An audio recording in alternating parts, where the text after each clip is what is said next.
So the discussion will be on this static topic. Static topic means from the basics. There are two kind of topics. Basically, we have static topics as well as we will be having some, current affairs topic. So static topics are the basic areas which we have to put an effort to.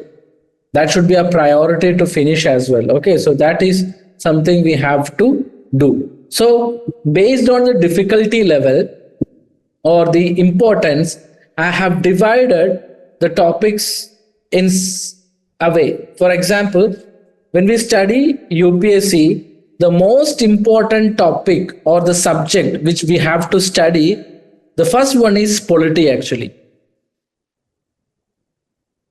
Polity. That means studying about our constitution, etc. After polity, the second most priority topic is economy. Because this is not like I'm just giving, some random things. This is based on PYQ. That means when we analyze our previous year question papers, most number of questions have come from polity and economy. Those areas are which must be strongly rooted in you.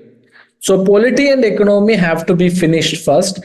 And after that, the next most important topic should be environment, because that is actually one of the major areas which is being discussed now in UPSC. Because if you see what is happening around us, that is a high priority area. So that is evidently being asked in the questions as well. So we have polity, we have economy, we have environment. The three most important topics. After that, we can say you have to study a subject called as geography.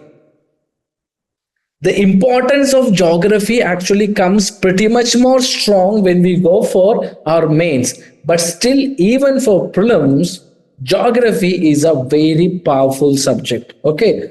So these are one of the most fundamental, powerful subjects we have to study. Then there are also other subjects like we have to study history, obviously.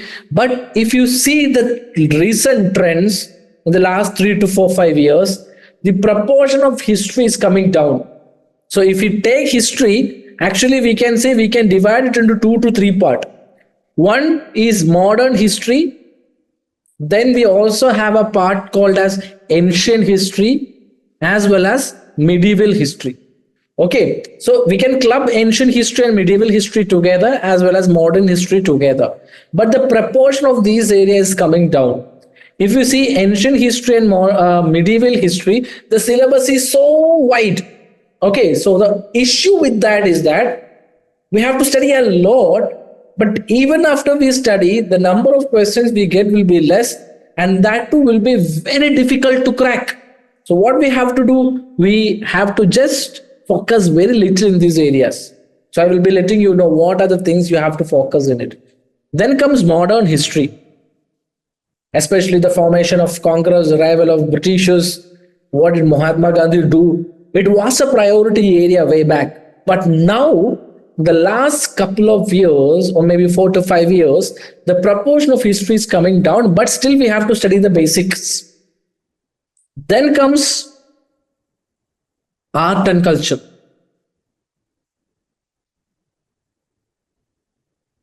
Which is very important, especially in prelims as well as mains. There will be questions from that. That also we have to study some basic areas. Then we have another area which is very important called as international relations or IR, the topic which I handle basically. So IR, what is happening in and around us must be covered. It's a high priority area even for prelims, mains and even for interview. Then comes science and tech. So these are some of the priority areas we have to look for as far as the static part is considered. And along with IR, I have missed one more point, that is agriculture. Agriculture comes up, as a part in geography also, but we have to detailedly look into it. So these areas, that is polity, and you have to focus on pretty much the same order as well, as polity, economy, environment, geography, history, art and culture, IR, agriculture, science and technology. So these are the priority topics which a student have to study, or this should be the order in which these subjects should be finished as far as prelims is considered. So one another thing which must be in your mind, this is the topic for GS1. For prelims, we have two paper. We have GS1 as well as we have a paper called as CSAT as well. CSAT is also important, so that will be dealt in another session, but that is also recently becoming a very, very competitive. It's very difficult to clear as well. So to better your studies or to guide you properly, I have divided some of those topics, especially from these polity, economy, environment, which I have discussed, into subtopics. So that when you go for your prelims, if you take a printout of this copy and keep it with you, you can mark whether I have completed this or not. You can see here, I have divided the polity topics into 19 in number. You can see here first, second and third. That means you have 3 rounds of revision must be done when you go for a prelims. So inside polity, the most important part is parliament. So you will be thinking, polity is a big topic. There are so much of things to discuss. Why parliament? Why parliament? Because largest number of PYQs have come from a subject parliament. So parliament should be one of the most important topic you have to finish in your UPSC preparation. So in parliament, there are different areas. You have to understand what is Lok Sabha, what is Rajya Sabha, how these two are different in terms of even power. What are the major privilege motions? What are parliamentary committees? What are its functions? What is their origin? So studying parliament, especially if you study Lakshmikant, parliament should be one chapter you should be reading again and again and again and again. That comes first in the hit list. After parliament, if you see, another most important area is judiciary. Because that is what actually, this India is moving forward because of. Because in judiciary, the major judgments, the constitution is being deciphered there. So what is judiciary? What are the powers of Supreme Court? What are the powers of Supreme Court judges? How are they elected? What are the grounds of their removal? What are the special privileges they have? Same with High Court as well as lower court. You have different judgments as well as judge cases, etc., which you have to study. So first is parliament. The next most important thing is judiciary. Then you have another 3 topics which must be studied in a go actually. The foremost important thing is fundamental rights. One of the most important chapters, you can say, the pulse of UPSC can be seen in fundamental rights. Even when you write your mains answers as well, the articles dealing fundamental rights, right to equality, right to freedom, all those fundamental rights becomes damn important, and every year at least 1 to 2 questions will come from fundamental rights and related to its articles. So to understand those articles as well as the different ideas pertaining to it is also very important. So fundamental rights must be studied, different cases associated with it, different interpretations of articles. These must be studied in detail. Along with that, you can also look for fundamental duties. That is also very important. But before fundamental duties, you can say directive principles of state policy is also important. That is why these three topics actually must be studied together. Fundamental rights, DPSP, as well as fundamental duties. Because these are connected in one way or the other. Actually, the major cases in the court, Supreme Court, is actually a tussle between fundamental rights as well as directive principles of state policy. So that is something you have to study in detail. Okay, so when I say these topics, you can go and Google PYQs. So you will get you can search like PYQ from fundamental right, PYQ from DPSP, PYQ from Parliament in the Google. You will get it. So that will really help you to understand what kind of questions come. So Parliament, judiciary, fundamental rights, fundamental duties, as well as DPSP. Then comes another areas as well as emergency provisions. That is also damn important. Different kinds of emergency. What is national emergency? What is president's rule? What is financial emergency? What are the articles associated with it? That is very important. And how it is being promulgated. What are the grounds of its withdrawal? What time it will take for the emergency to kick in and how long it will last? All those things must be studied in detail. After emergency provisions, another important part is its features of our constitution. That is important questions are there, but after these subjects, we can also study our features. What are its different parts? What are its schedules? What are the ideologies behind our constitution? Different words associated in this constitution, how it is being interpreted, etc. That must be studied in detail. Then comes union and state executive. How it is. If you study union, it is very easy to study state because both are connected. So what are the powers enjoyed by that? In that, you have to study what is the power of a president. Okay, what is a governor? Because one is union, other is state executive. Then what are the powers of ministers of both the state? What are the powers enjoyed by that? What are the privileges enjoyed by those? All those things must be studied in detail. As well as the connection between these two. How the center and state is connected. There are obviously disputes between them. So what are the grounds on the relation? What is powerful? What is not? What are the different lists which determines their powers? There is something called a state list, union list, concurrent list. Those things must be studied. Then comes Panchayati Raj. Panchayati Raj, especially and municipality, something called as 73rd and 74th Constitutional Amendment Acts. And how it is being included into the scheduled areas. That means we have Schedule 5 and Schedule 6, which talks about, scheduled tribes and scheduled caste. So that must be studied in detail. So Panchayati Raj and municipalities are another area which must be studied in detail. Along with that comes another very important area, that are the different constitutional bodies. Okay, that is also very important.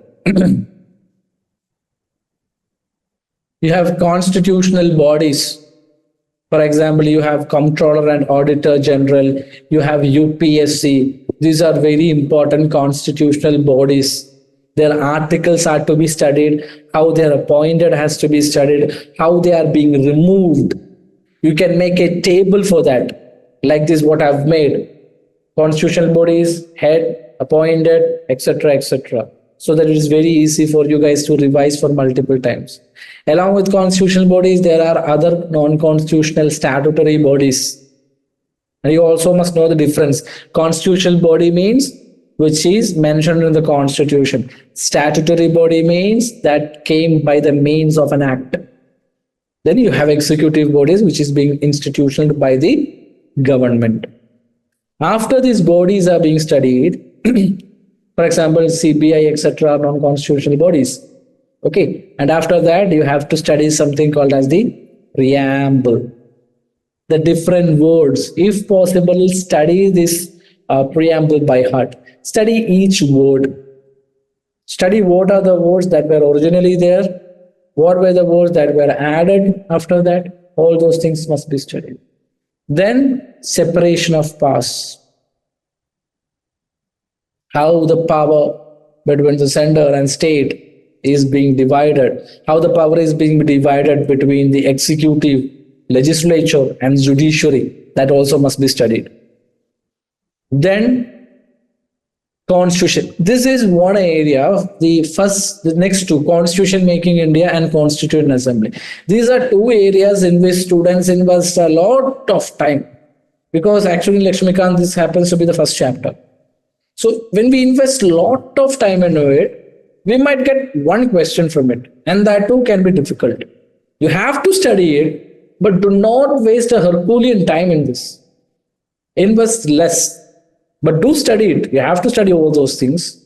So constitution making by the different act. There are Charters Act, there are Councils Act, Government of India Act.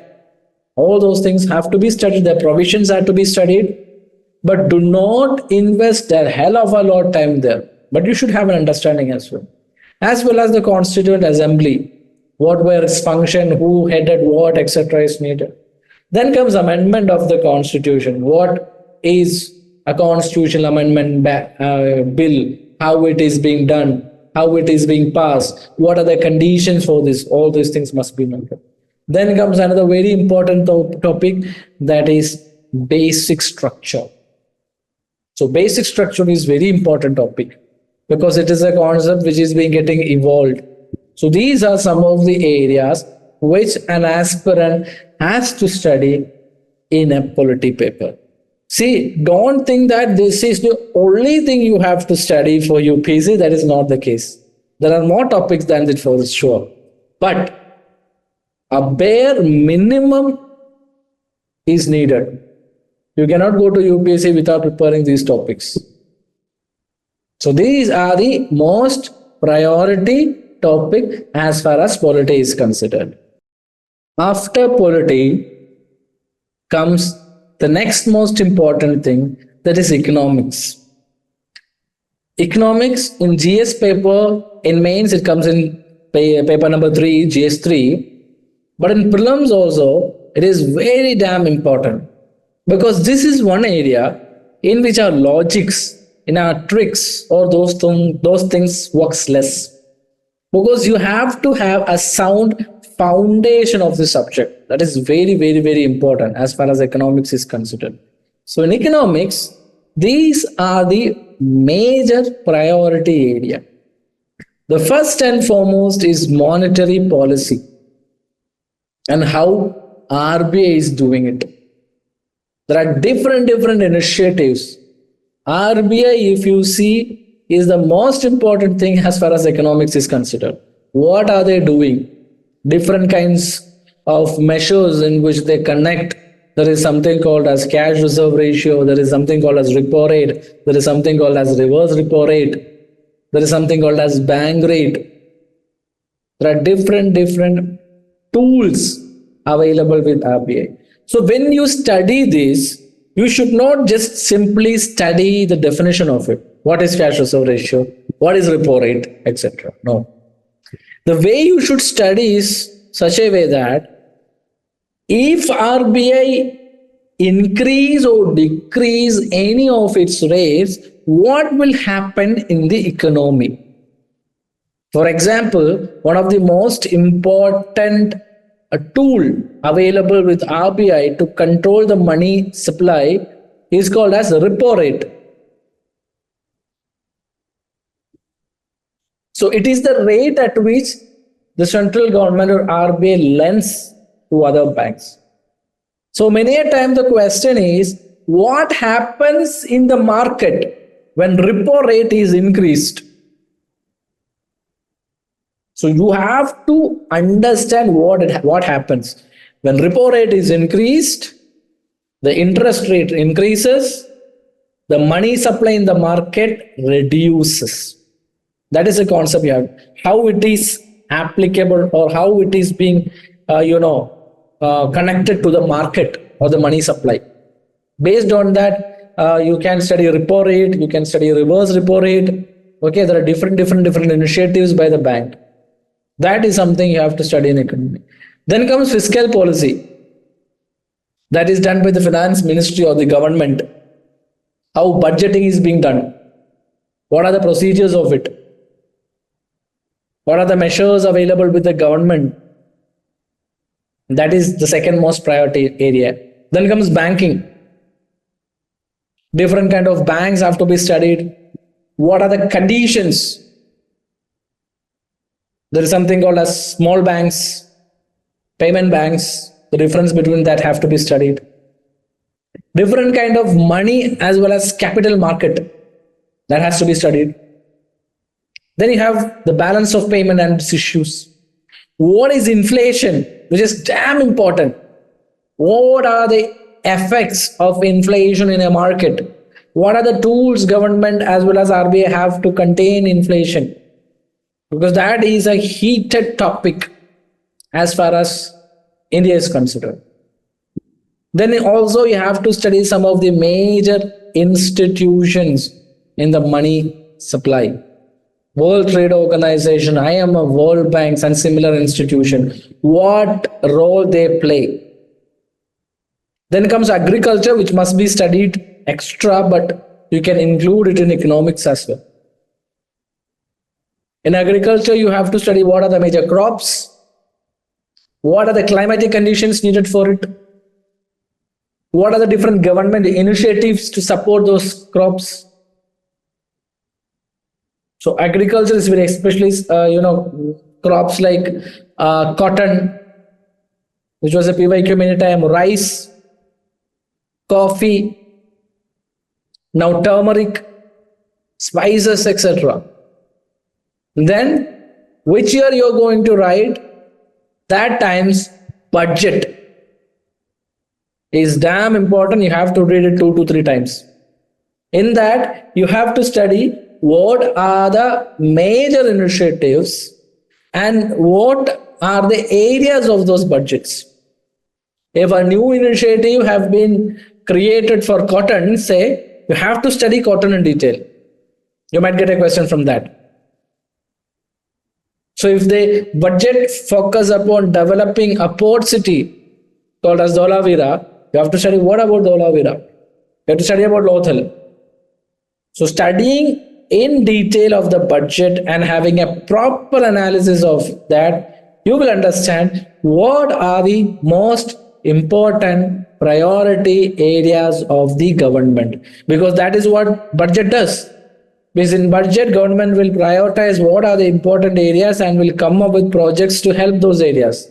So what is the meaning of that? As a UPSC aspirant, as a civil servant, when you get into the service, you are actually implementing these areas, the proposals which the government is doing. So it is mandatory that when you prepare for UPSC, you should also know what are the areas in which government is focusing. To understand that, the most important thing or the area you could focus is on the budget. The budget becomes very, very important.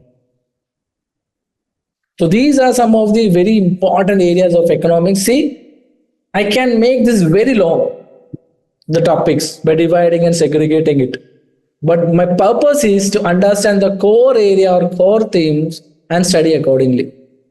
So that is from economics. So we have finished 2 important areas, that is polity as well as economy. So these are the basic static along with economics. History is also there, geography is also there, which are priority areas. So let's see in detail. So the most important 2 subjects, economy as well as polity. After that comes the next most important thing. Among the priority areas, I would say the most dynamic or the most happening thing is environment and ecology. You can see how our climate is changing. You can see how rainfall pattern have changed, how frequently floods, natural disasters happen, how fast the diseases like COVID, etc. are spreading like anything. So there is something wrong with the environment. There is something wrong with the temperature all around the world. So keeping the pollution, etc. So keeping this in account, UPSC have also understood that this is an area in which all aspirants or the young community study in detail. So environment and ecology is another area which is very important when you go to write for this time's prelims. The first and foremost thing you can say, you have to focus upon the hotspots, the biodiversity hotspots in India, where it is located. Draw a map. The second topic for national parks, wildlife sanctuaries, as well as biosphere reserves, as well as try to buy a map, outline map. You can buy from a nearby shop. You can download it from the internet, take a printout. National parks, sanctuaries, hotspots, reserves should be marked and studied. You can make elaborate list and keep, but it is very difficult to recollect all those things when you go for your prelims exam. So to keep it intact in your brain, a powerful tool is to take a map, draw it, learn it by drawing so that it will stay in your brain for a longer amount of time. So biodiversity hotspot, national parks, wildlife sanctuaries, biosphere reserves are very important hot topics for environment. Then comes different conservation projects. You have Project Tiger, you have Project Elephant, which comes very, very important. Along with that, now we have, the cheetah program, etc. So all this, you have vulture protection programs, etc. So the different conservation projects, what are its targets, what are the results, etc. must be studied. Then comes the major species. See, the number of species are very large in number. Don't ever think you can complete those all. So the focus should be on those species which are in news many times, or for which our conservation process are happening. Those endangered species, especially flora and fauna, must be discussed. And these are actually protected under different acts called as Wildlife Protection Act, etc. So that has to be also understood. We have to understand what are the animals which are being included in this protection program, what are not there, what are the other acts. You have something called as a red book. If you see institutions such as IUCN, WWF sites, Ramsar, which is very important. Ramsar's origin, what are the main Ramsar sites in India, which are the states in which less number of Ramsar sites are there, etc. must be studied. Then the most important thing from which you can expect a prelims question, mains question, or even you can get questions in your interview is the major environmental or climate agreements. Kyoto Protocol, Paris Agreement, Conference of Parties summits. These summits are damn important. You have to study what is India's targets, the year of it, what are the different commitments which India gave. See the next point, India's climate action plan under Paris Agreement, which is very, very important. So when you study, the advantages of this sheet is that once if you have studied it, you can give a tick mark here. So during revision, next time when you come, second reading, third reading. Trust me, if you are able to do 3 rounds of this, you could give a pretty much strong attempt because your basics will be intact. Okay, then after these topics come the another area which the government or the world is being focused upon, that is something called as the renewable energy initiatives. You can see how the solar mission is working out. The push for electric vehicles. So what are the different? For example, there is an initiative called as Flame, etc.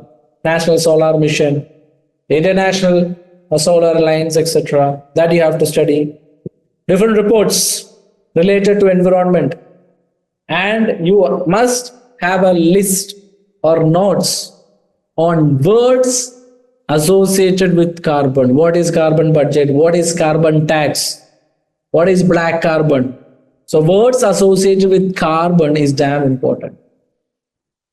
Then comes different kinds of pollution and the different acts associated with the same.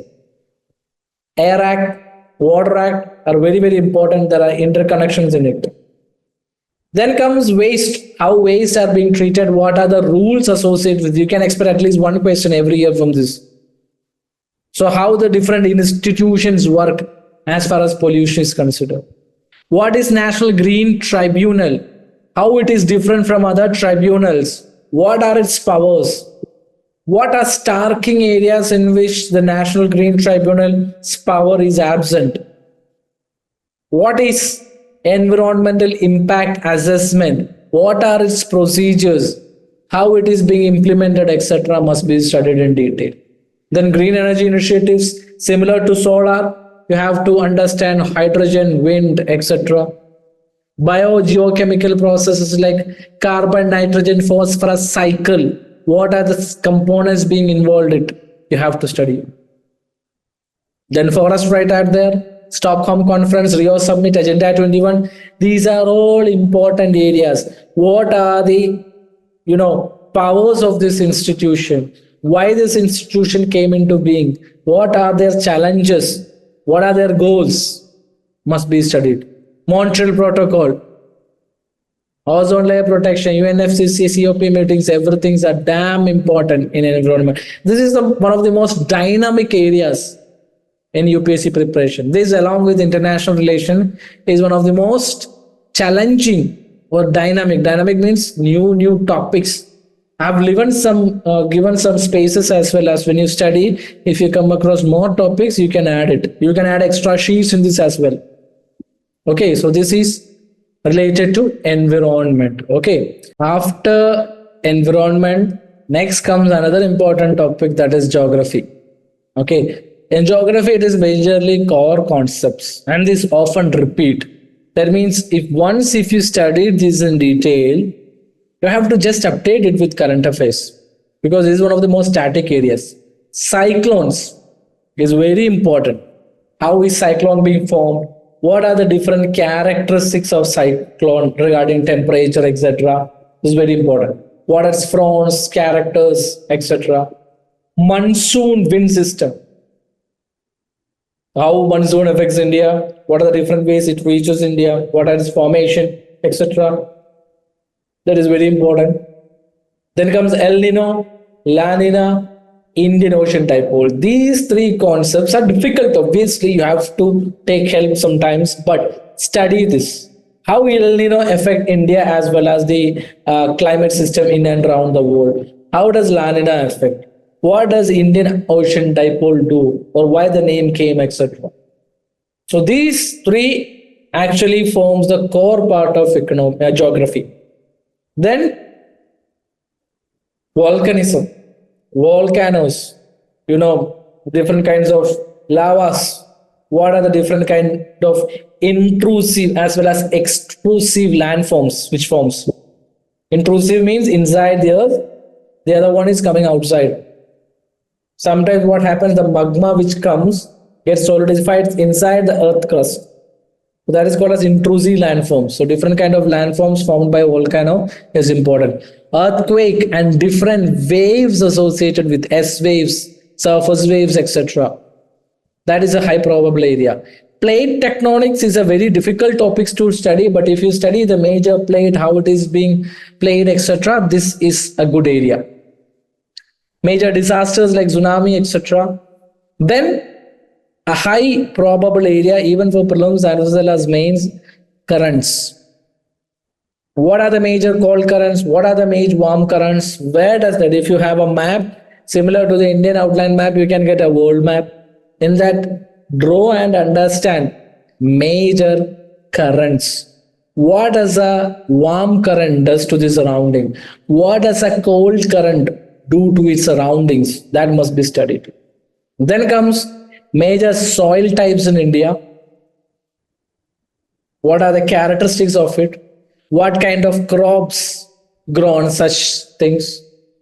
What are the major rivers in India? Where does that flow? What are its tributaries? What are its distributaries? The difference between peninsular river and as well as the other rivers, Himalayan rivers.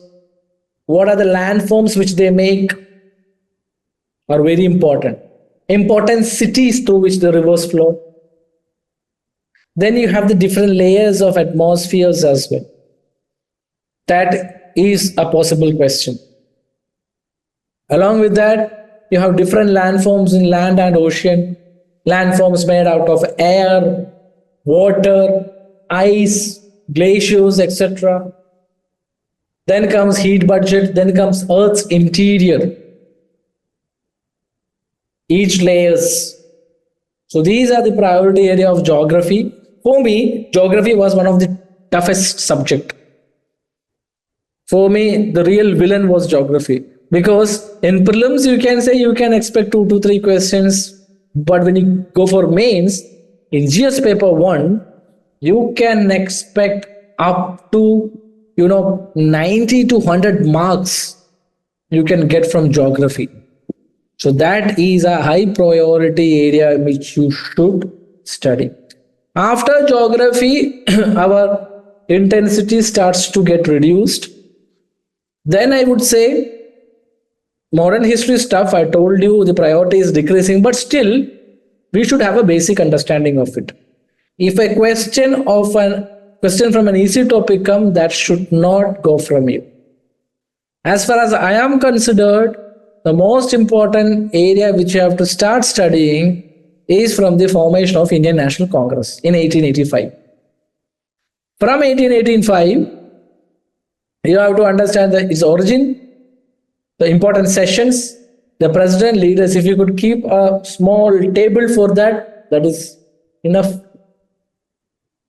Along with this Indian National Congress, India's freedom struggle is very important. Because from 1885 to 1905, that is called as the time of moderates. From that we have extremists. Then after that we have, Gandhiji. So the different leaders, its stages, its ideas are different. That has to be studied. Bengal partition and Swadeshi movement have to be studied in detail. What is Surat Split of 1907? What is Home Rule movement of 1916? What is the importance of Lucknow Pact? Rowlatt Act, what are its implications to Indian national movement? Then comes Gandhiji. After Gandhiji came, the things are really different, which have to be, you have to be very clear with something called as the chronology. In history, you can say the heart and soul is the chronology. Because you must know what happened first. Is it the formation of Indian National Congress or the coming of Gandhiji to the Indian national movement? You must be very clear. Especially after Gandhi came, from that up to 1947, you must be crystal clear about the chronology. If a question from that comes, if you miss it, there is a grave crime. So in modern history, you have something called as, the round table non-cooperation movement. You have Roundtable Conferences, Lahore, Gandhi-Irwin Pact, Simon Commission, Civil Disobedience Movement, August of Cripps, Cabinets. You have to know the order of it up to 1947. That's very important. After that comes some other dimensions in modern Indian history. That is, you have to make a list of the major tribal uprisings, peasant revolts. In that, you have to study the name of the revolt, the year of it, the place where main leaders associated with it, and why it happened. If you can create a table based on this, that is enough. Tribal, peasant. Then there is Renaissance movements. There are different people who come and try to change our society. Major revolutionary movements have to be studied. Educational reforms by the Britishers, different kind of commissions were there. Make a list of it. Major British revenue reforms. There is a Rayatwari Act, Mahalwari Act, different kinds of reforms. Major Britishers policies, like there is called as subsidiary alliance. Okay, doctrine of lapse. Then if you have time, you should also just look through the arrival of Europeans. The arrival of Europeans, and though there are so many acts, there are so many wars, etc., which are very confusing, it will take a lot of time. And even after studying that, we cannot guarantee a question from it. So these should be the most important areas as far as history is considered. After history, art and culture. Art and culture is a high priority area. So Vedic era, Sanskrit literature, Buddhism and Jainism is very important. Different sects, subsects, what are the major contributions of them in art and culture is very important. Then comes temple architecture. In temple architecture, three major important areas: Nagara, Dravida, Vesara, as well as Hoysala. These must be studied in detail. Their location, major features, how they are different with each other, how they evolved over the time, major temples associated with each style, which is very important. Then pillar inscription and Ashoka, very important. Sangam literature, very important. Cave architecture, painting, schools of art, Gandhara, Madura, Amravati, very important. Coins as well as pottery, very important. This coins or numismatics is a very important, even for mains questions have come. These are very important things as far as art and culture is considered. So these are the basic static areas which you should keep in mind. Along with this, you have, IR topics, science and tech topics. IR topics are basically you have to study the major agreements with India as well as its neighbors. That must be studied. So IR is an evolving topic, so you cannot say from which area. All these areas which we have studied, especially economy, polity, etc., have connection to IR. Then another area which I will suggest you to look is science and tech.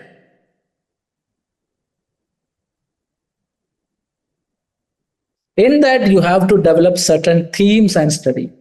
The first and foremost theme is deep space.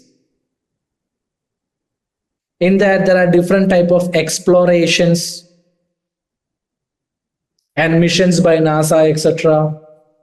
There is something called as black hole and associated things. So everything to deep space, Chandrayaan missions, etc., must be studied in detail. ISRO's contribution. Next comes cutting edge technologies.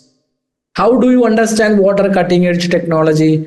Go for Nobel Prizes. And do not go and just simply study physics, this chemistry he got. No. Rather, study on the areas in which they got Nobel Prizes. What were those learnings? You take it and Google and understand what are the similar studies happening along with this. So you will understand what are the major tech or cutting edge technology which is happening. That is very important. After this tech comes a major important thing, that is defense. Understand major defense power of India and its specialities. Do not just study Agni 1, Agni 2, Agni 3, Agni 4, range, etc. Study the differences between those technologies. Understand the difference between, what is a ballistic missile, what is a cruise missile, what are the basic differences, etc. have to be studied. Then you can study the general science, all those topics, new discoveries, etc. These should be the major theme. And if you ask me how you should study in the remaining days, when you have time, if you're preparing for next year, maybe 2026, take each of these topics, go to Lakshmikant, go to your classes, learn from the lectures. But if you are not having that time, you are going to write prelims this time, the focus should be on to study through questions. So I have personally created a Google Drive link in which there are so much of questions to practice. So the best important thing to study for prelims in the coming days. So for example, you have around 50 possible powerful days. So if you divide these days, 10 day for polity, 10 day for economy, 8 day for environment, 2 day for modern Indian history, 4 day for geography, then another 5 days or another 6 hours you can invest for IR, science and tech, art and culture, etc. to each of these days try to solve test. You can get yourself enrolled into a test series, invest at least 4 to 5 sectional tests of each subject, 5 sectional tests of polity or 10 polity, 10 economy, etc. so that you will know your basics, where do you lack. After once I cycle, when 20 days also are being invested in a 20 to 30, invest the other days for full length test. How many number of questions you can do it. Along with that, every day try to solve 30 PYQs so that our brain get connected on how UPSC asks questions. So solve the questions. See, when you solve the test, don't think that, okay, I solved the test, okay, now things are done. No. Solving the test is only like 20 to 30% of the work done.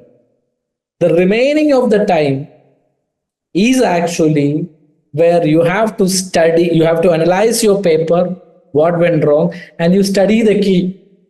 Or if there are topics in which you are not 100% sure, mark it and you focus for your, on those areas in textbook.